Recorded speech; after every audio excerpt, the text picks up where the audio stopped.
The displacement of people is happening everywhere. It doesn't just affect the lives of those who are forced to move. It reshapes our societies, our spaces, and our understanding of who belongs where. Our cities are continually transformed by displacement, but who are the people affected? And who really gets to call a place home? The UNHCR supports several groups of forcibly displaced people, but these categories don't include everyone. Consider gentrification. In many cities, lower-income neighbourhoods are transformed as wealthier people move in, driving up costs and pushing original residents out. Where do they go? In many countries, poorer people live in informal settlements in cities, on land they may not legally own.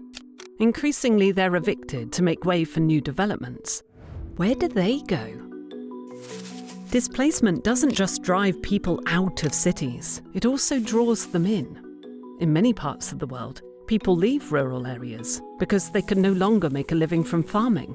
Rising costs, shrinking profits, and climate change push them towards cities in search of work. These people are all deeply affected, yet often uncounted and unprotected. But categorizing this displacement is complex. Is a farmer forced to move to the city an economic migrant, someone moving for material, financial reasons? Or a forced migrant? The line is blurry, and we may want to ask, is this distinction useful at all?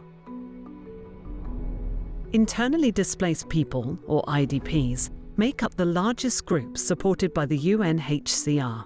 These are people who are forced to flee their homes, often due to war, civil conflict or gang violence, but remain within their own country's borders.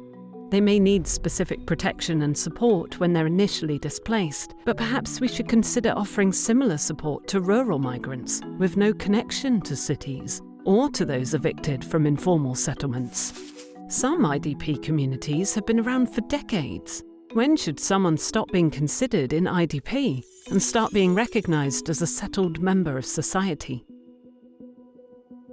Displacement is a complicated and continual force in our world, impacting people in countless ways. For many, displacement is a constant part of their lives. This forces us to ask, is settling down a right reserved only for the privileged? How do we define who belongs and who doesn't? Who gets to call a place home?